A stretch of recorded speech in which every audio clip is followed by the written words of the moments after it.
Psalms 10, verse 1, I'll go ahead and start reading. Why, O Lord, do you stand far away? Why do you hide yourself in times of trouble? I want to say something that I feel like this is something we hear often in the world that we live in. Maybe a statement like this: why does God let bad things happen to good people? Or maybe even more than that, if God is real, why does he allow the tragedy that we see daily? When I was preparing for this, last week was such a encouraging passage from David and his defeat over Goliath. As I was preparing for this sermon, I was wondering what could we point to about suffering in this world today. Then I turned on the news. See what's happening over in the Ukraine. People, not even just Christians, but people are camping out in subway stations to avoid air raids. Christians are praying in the streets for intervention as soldiers are driving by. There's a small country in Europe right now that is under massive attack. People calling it really a David and Goliath type battle. And yet, we here in the States are kind of watching this unfold, right? We hear people, our friends, our family, our neighbors, our coworkers, on social media, on TV, in our homes, talking about this is what should happen, this is what we should be doing, this is how the world should be reacting. And yet, as we watch it unfold on TV, we see that is not the case. We are seeing a helpless people being victimized, persecuted, being on the brink of being destroyed. But in this crisis, I read this article by a pastor then, Rick Perry in the Ukraine. He said this: but the reality is that this nation, the Ukraine, has rarely been a place of solace. Ukraine, which means borderland, has been conquered or overrun many times across the centuries by Tibetan Khans, Poles, Lithuanians, Ottomans, Austrians, Germans, and Russians. Ukrainians almost consider crisis as normal. Yet, this disruptive normalcy has also opened the eyes of many to see that God is their only refuge, a very present help in trouble. Understand something. This is a pastor writing this in the Ukraine. That distress is their normalcy. That they have been conquered enough times that is a normal part of their history. That part of this has opened up the eyes of many people within the Ukraine that God is their only refuge. Not the surrounding countries, not the superpowers, but only God. So how do we look at this situation unfolding in front of us, or any of these? It is not the only place where atrocious things are happening. Underground churches in Eastern Asia are fearing for their lives. Christians in Afghanistan are fearing for their lives. Across Africa and Europe and Asia and South America, even here in the United States, we see trouble and distress. We see tragedy daily.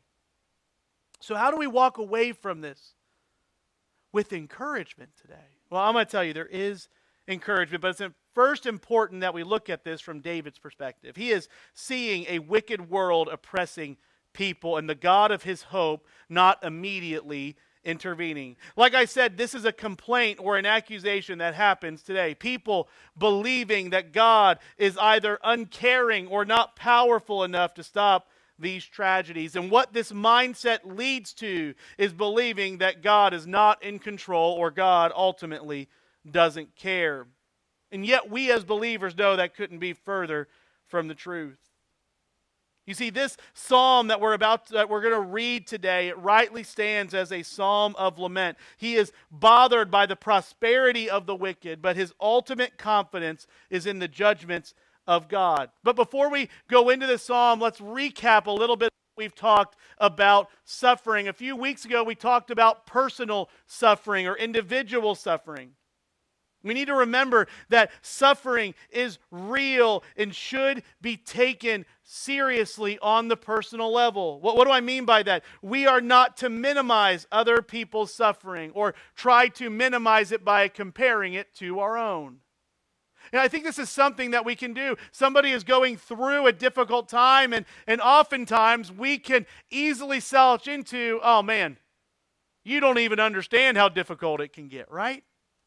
You know, I think of my son during the Super Bowl. My son was running across the couch chasing his cousin, his bestie for the restie. You know, they are best friends. They love each other. And he's chasing and he dives headfirst off of the couch, misses the beanbag chair, and for the next couple of hours he was crying and wailing on my chest. We thought potentially he may have broken his wrist, right? I mean, our luck as a family, first the leg, then the arm. I go to the emergency room during about the halftime show, and I'm laying there with my son, comforting him. Now, it would be wrong of me as a parent to look at him while he's crying and be like, you don't even know what pain is, boy, right? Like, yeah, you sprained your wrist, but I had a bone marrow biopsy. You know, you don't even know. No, that would make me a bad dad, right? At that moment, what am I supposed to do? To tell him that he doesn't understand real pain or to comfort him in the pain that he's going through? As a parent, I comfort what he's going through. Understand something. As we deal with people, they may go through a suffering that we have never experienced before, or they may be going through a suffering that we have experienced in far greater volume than they have. But our job is not to minimize that suffering. We're to acknowledge it, honestly. What somebody sees as traumatic is traumatic for them. But when we talk about personal suffering can come for a few reasons. We talked about this a few weeks ago. First of all, personal suffering can come as a consequence of sin. There is consequences for the things that we do, and suffering oftentimes can be a consequence of that. Not only that, personal suffering can be as protection from future sin. We saw that with the Apostle Paul, right? Lest I should be exalted above measure, lest he become arrogant, God gave him a thorn in the flesh. But if it's not for a consequence of sin, and it's not for protection from future sin, suffering can come just because of the sovereign plan to the glory of God. And that's where it gets a little bit more difficult, because that is where we kind of land today. How can we see the suffering and the tragedy in the world and expect that God is going to receive glory from it? That God has a plan working out in that. Well, if that is personal suffering, what we're going to talk about today is global suffering. The suffering in the world. You see, genocides, wars, hate crimes, and hate groups are prevalent in the world that we live in. No matter what color skin, no matter what part of the world we live in, there are people that are being oppressed, taken advantage of, and defrauded. But even though the suffering that we see in the world is a direct result of the broken nature of man, this is where we're going to camp today, and this is where we're going to find our encouragement. God can use the broken things and the suffering of this world to protect and to bless his people. I don't think that we see a better picture of this than the story of Esther. Now, I want to say this. Esther is one of my favorite books of the Bible. Because you see how God works in a mighty way, even though the name of God, or you don't see it say, God did this, you see the working, but a little bit of background that was happening on Esther. It's happening during the Second Greco-Persian War. Now, at this time on the world stage, this is, in their mindset, a world war. These two powers going at it, Persia and the Greek city-states. Now, Xerxes wanted to go to war with the Greeks because they embarrassed his dad at the Battle of Marathon, so he was going to go burn Athens to the ground. That's what he wanted to do. gathers all of his generals and his war council and throws a party. At the party, he thinks it's a good idea to call his wife in to show her off in front of all of his general friends. The wife doesn't want to come in and be showed off, and she gets exiled at that moment. It was a dramatic situation. They go off to this war. In this battle, this war that was going to be quickly over, the sheer number of troops that the Persians had were going to wipe out the Athenians, and that just didn't happen. What happened first was they go through a little battle called the Battle of Thermopylae, and they get just demoralized, to say the least. They squeak by with a victory. They get to Athens to burn Athens to the ground. Nobody's there. And they lose another major battle at the Battle of Salamis Bay. This war that was going to be over quickly drug on with a massive amount of casualties on the Persian side. A treaty was reached, but then as Xerxes goes home, he goes home depressed. Now, it could have been depression from the losing of the war or the exile of his wife or just loneliness, but because of a war on the other side of the world, a young woman would be put in a position in order to save the Israelite people, and that would be Esther.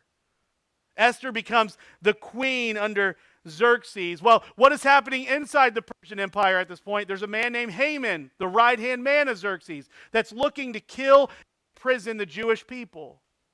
And yet, Esther goes to the throne at a time really to save not only her people, but also to effect change for future generations. Esther 4:14 is her conversation with her family member, Mordecai, and he says this to her at this moment: "For if you keep silent at this time, relief and deliverance will rise from the Jews from another place. But you and your father's house will perish." But listen to this. "And who knows whether you have not come to the kingdom for such a time as this." What does that have to do with global suffering today? A war on the other side of the world between the Greeks and the Persians ultimately affected how the Israelite people inside Persia would be protected from extinction. That war had nothing to do with the Jews. That war had nothing to do with the Israelite people. And yet, the outcome of that war caused protection and prosperity for God's people within Persia. Not only that, but Queen Esther would have had an effect on Xerxes' son, the same son who sent Ezra and Nehemiah to go rebuild the walls in Jerusalem for the people that were being persecuted. Understand something. God is able to use pain and suffering and wars and tragedies on the other side of the world to affect a group of people that may not have anything to do with that situation. That is the sovereign God that we are talking about today. Not only that, what do we know is that even through that suffering, we talk about this in Daniel, the people that were taken off into captivity, the book of Daniel, probably thought it couldn't get any worse than this, right? How unfortunate were it that those people that were carted off to Persia in that captivity as compared to those that were left behind. But what do we know just mere books later? That the people that were left behind in Jerusalem had it far worse than the people that were taken into captivity. Honestly, the people taken in captivity, their children and their children's children would be the people that would come back and be salvation and deliverance for them.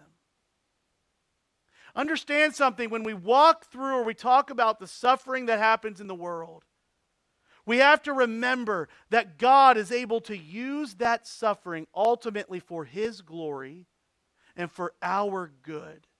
But here's where we run into some issues today. We can look at these things and we can see how it played out for these people in Scripture, right? We can see how history played out. Hindsight is 20/20.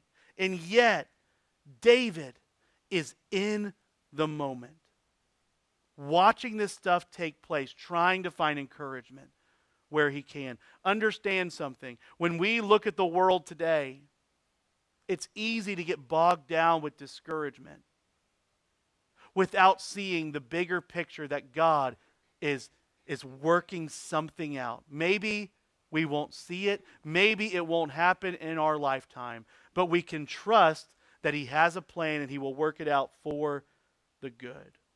But before we get into that, let's get into what David is saying about the heart of these wicked people. Psalms 10, verse 2. In arrogance, the wicked hotly pursue the poor. Let them be caught in the schemes that they have devised. For the wicked boasts of the desires of his soul. And the greedy one for gain curses and renounces the Lord. In his pride of his face, the wicked does not seek him. All his thoughts are, there is no God. His ways prosper at times. Your judgments on high, out of sight.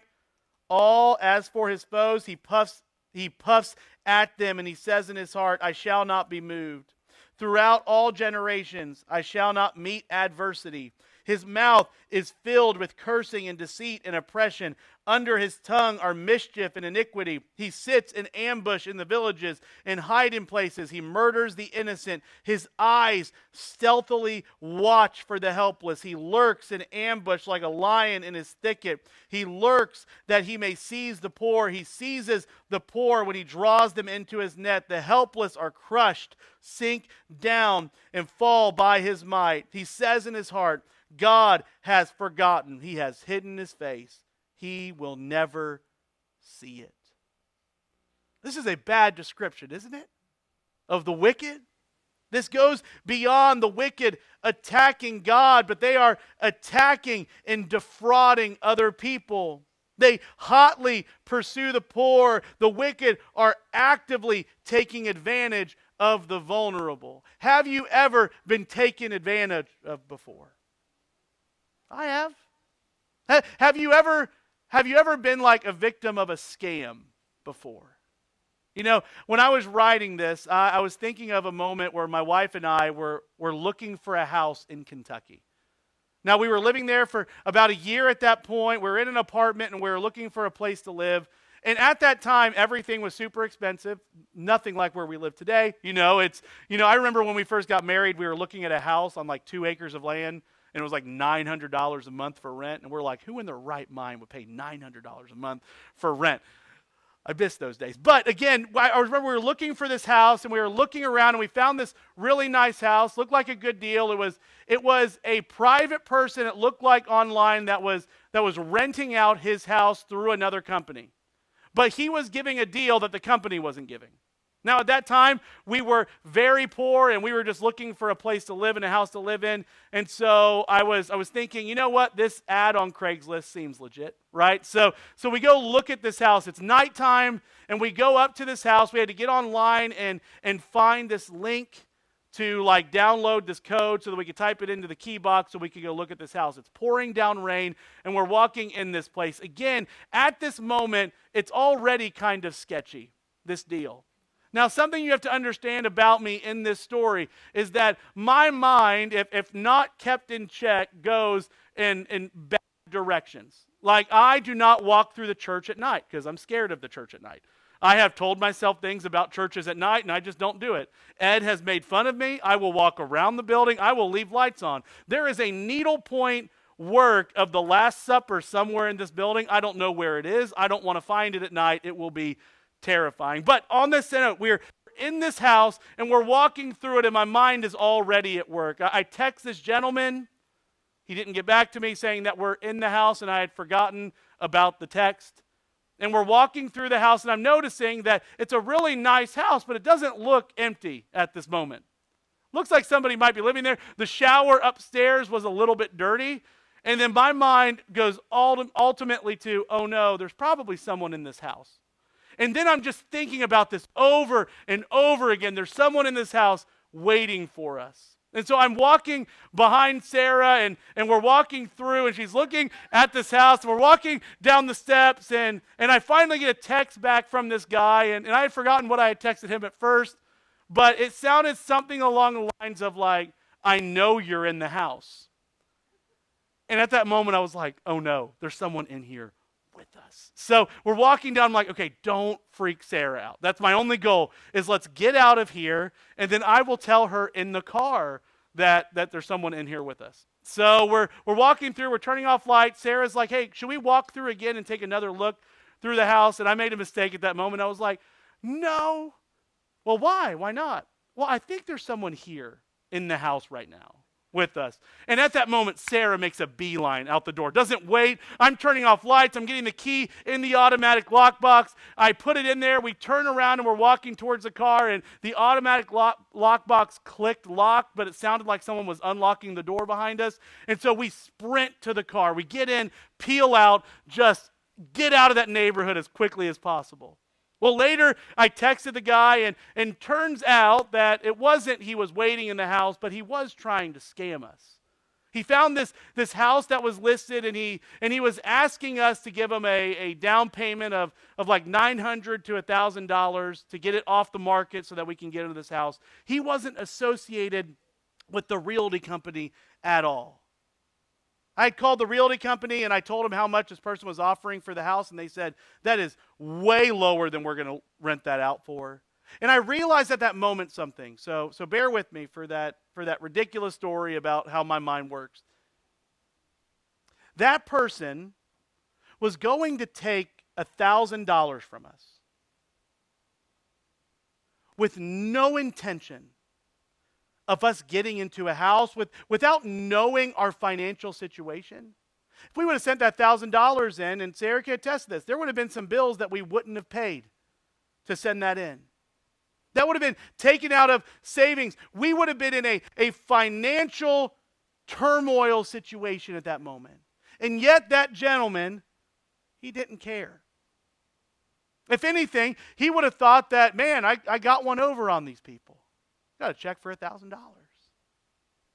You know, one of the things that I realized in that moment was that we very easily could have been the victims in that case. He wouldn't have lost sleep over it. He would have gotten our money, and we would have kind of been up the creek without a paddle. You see, we live in a world that is built on defrauding people, taking advantage of people, selling somebody something that they don't need, ultimately in order for us to get as much as we can. They may self-justify, or they may convince us that it's mutually beneficial, but ultimately they care more about what we have or what they can get from us than the people themselves. And even though that is very true on the personal level, it is expounded on the global level. People taking advantage, people defrauding, people actively attacking people that are desperate, vulnerable, and in need. Not only that, in this passage we see that the wicked, they boast about their schemes. This goes to more pride. They are bragging about how they take advantage of the helpless. They celebrate taking advantage of people.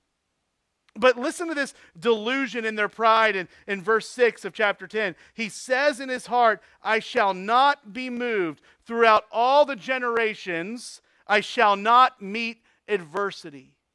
These people that are actively lying in wait, they feel like they're invincible, that no one can touch them, not even God. Listen to what they say here, that they will stand against God. They will do all these things without fear of reprisal from God. With this attitude of, I don't care what God does. God's not going to do anything to me. You know, working for the YMCA, I would say there's one thing that frustrated me more than anything else, and it was a kid that said, I don't care what you do. You know, if I would talk to a kid and I'd be like, hey, I'm going to have a conversation with your mom and dad when they get here. Usually, I would get a, please don't talk to my mom and dad when they get here. But there would be a couple of kids, and I remember it. It was at the Burlington YMCA. I'm not going to say the kid's name in fear that he'll ever watch the sermon. But he said, I don't care if you talk to my mom and dad. Talk to them. They're not going to do anything. I was fearful at that moment. Why? If I would have said that about my mom and dad, I wouldn't be here today preaching in front of you. I would not. I would be with my Lord. If I had the gall to say to a teacher or to a principal or to an adult disrespectfully, I don't care if you tell my dad. My dad's not going to do anything to me. I don't care if you tell my mom. My mom's not going to intervene in the situation. I was shocked by that as a adult dealing with a child. And yet, this is how the wicked talk about the God of the universe. I don't care what God's going to do to me. God can't touch me. What does it say here in verse 6? I shall not be moved. Through all the generations, I shall not meet adversity. No one's going to withstand me. I can do whatever I want, and there's no reprisal. Can we be totally honest? Don't we see this on the world scale today? Right? Isn't this the conversation that's going on with Russia and Ukraine right now? Who's going to stand up against them? Who is going to stop them from attacking that country for those people? You see, the wicked accuse God of being unable to react. We read this in Psalm chapter 2, verse 1. Why do the nations rage and the peoples plot in vain? The kings of the earth set themselves, and the rulers take counsel together against the Lord and against his anointed, saying, let us burst their bonds apart and cast away their cords from it. He who sits in the heavens laughs. The Lord holds them in derision, in ridicule, and nonsense.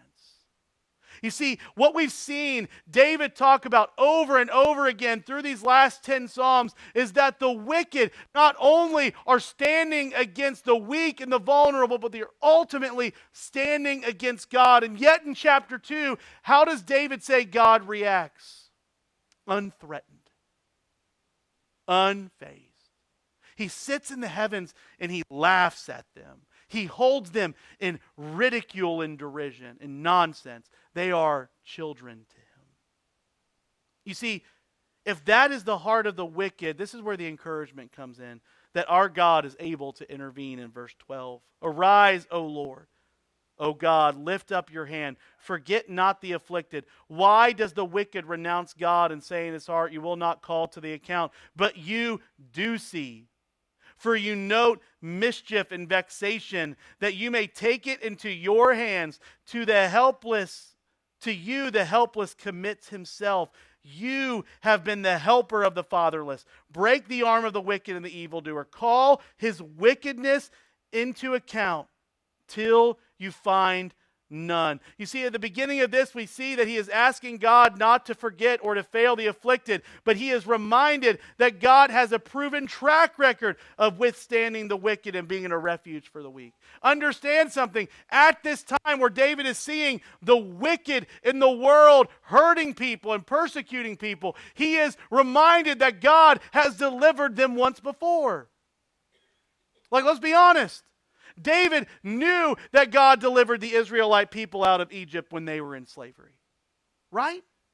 David knew that God delivered him at the Red Sea. David knew that God protected the people as they entered into the promised land. David knew that God sent the judges to protect the people from every enemy over their history. God had a proven track record of protecting the Israelite people. So in the moment where David sees them being oppressed and God not immediately intervening, he is reminded that God has intervened time and time again in the nation of Israel. Church people, if we get nothing else from this, understand something. We can see the wicked people in this world. We can see the wickedness of this world. We can see people being defrauded and people being killed and people being persecuted. And the world around us might say, where God in the midst of all of this? And yet we as believers have seen God work in miraculous ways time and time again for his people. We should not be the people that lose confidence because we have God's proven track record in front of us that we can open up every day and see how he has worked. Heck, we are in this room today because even though we were in a desperate, hopeless place, God sent his son to die on the cross to pay for our sins so that we could have peace with God. God has proven over and over again that he is not only able to work, but that he does work. Verse 16, the Lord is king forever and ever. The nations perish from his hand. O Lord, you hear the desire of the afflicted, and you will strengthen their heart. You will incline your ear to do justice to the fatherless and the oppressed, so that the man who is of the earth may strike terror no more. As we look at the world, the oppressors and the wicked, we should remind ourselves what David said in the last psalm. Psalm 9, verse 19. Arise, O Lord, let not man prevail. Let the nations be judged before you. Put them in fear, O Lord. Listen to this. You ready? Let the nations know that they are but men. Selah. You see, what is David saying in the last psalm? Let the nations know that they are but men. To the people that are the oppressors, to the people that are the wicked, to the people that are the conquerors or the dictators or the truly vile, that before God they're just men. You know, Adolf Hitler was a very bad man, but he was just a man before God. Stalin, just a man. Bin Laden, just a man. Did they do terrible things? Yes. Did they cause massive amounts of pain and destruction? Yes. But before God, they're just men. They perished. They're no longer here. They will stand before God in judgment one day. We should not lose confidence. We should walk away from this psalm with this confidence. The Lord is the King forever. The Lord hears our wants and our desires. The Lord will act justly. Those who terrorize will be stopped by God now or will be judged by God later. What is our job in this? Our job is to trust God. You know, I was reminded when I was reading this about how we are to react to passages like this. And I came up with the story of Shadrach, Meshach, and Abednego in the book of Daniel. You know, Nebuchadnezzar, he has a dream about the statue, and he takes it upon himself to build this great statue of himself and tells the whole kingdom to bow down and to worship before it. Shadrach, Meshach, and Abednego say, you know, we're not going to do that. Nebuchadnezzar got really mad. I am paraphrasing the book of Daniel. Read it. It's wonderful. He's really mad, and he says, if you don't bow down, I'm going to throw you in the fiery furnace. Shadrach, Meshach, and Abednego, they say they're not going to bow down, and they're willing to be burned. And in Daniel 3, verse 16, I'm going to go ahead and read it. This is their response to Nebuchadnezzar. Shadrach, Meshach, and Abednego answered and said to the king, O Nebuchadnezzar, we have no need to answer you in this matter.